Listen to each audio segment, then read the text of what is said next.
سونے جاگنے کی 15 سنتیں اور آداب۔ سونے سے پہلے بستر کو اچھی طرح جھاڑ لیجئے تاکہ کوئی کیڑا وغیرہ ہو تو نکل جائے۔ سونے سے پہلے یہ دعا پڑھ لیجئے، اللہم باسمک اموت و احیا۔ ترجمہ: اے اللہ پاک، میں تیرے نام کے ساتھ ہی مرتی ہوں اور جیتی ہوں، یعنی سوتی اور جاگتی ہوں۔ عصر کے بعد نہ سوئیں، عقل چلی جانے کا خوف ہے۔ فرمان مصطفیٰ صلی اللہ علیہ وآلہ وسلم: جو شخص عصر کے بعد سوئے اور اس کی عقل جاتی رہے تو وہ اپنے ہی کو ملامت کرے۔ دوپہر کو قیلولہ یعنی کچھ دیر لیٹنا مستحب ہے۔ دن کے ابتدائی حصے میں سونا یا مغرب عشاء کے درمیان میں سونا مکروہ ہے۔ سونے میں مستحب یہ ہے کہ بعد طہارت سوئے اور کچھ دیر سیدھی کروٹ پر، سیدھے ہاتھ کو رخسار یعنی گال کے نیچے رکھ کر قبلہ رو سوئے، پھر اس کے بعد بائیں کروٹ پر سوتے وقت قبر میں سونے کو یاد کرے۔ وہاں تنہا سونا ہوگا سو اپنے اعمال کے ساتھ کوئی ساتھ نہ ہوگا۔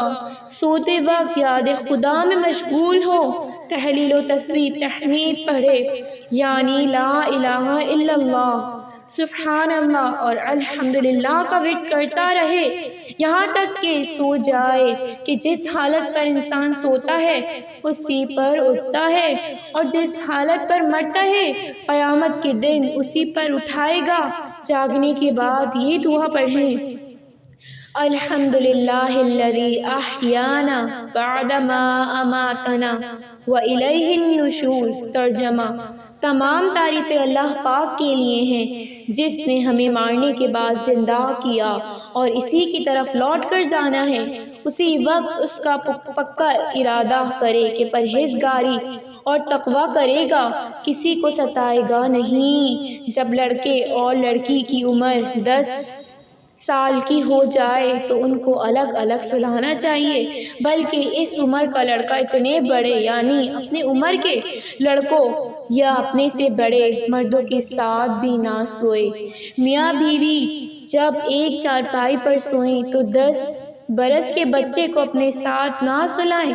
لڑکا جب حد شہوت کو پہنچ جائے تو وہ مرد کے حکم میں ہے، نیند سے بیدار ہو کر مسواک کیجیے، رات میں نیند سے بیدار ہو کر تہجد ادا کیجیے تو بڑی سعادت ہے۔ فرمان مصطفیٰ صلی اللہ علیہ وآلہ وسلم: فرضوں کے بعد افضل نماز کی رات ہے۔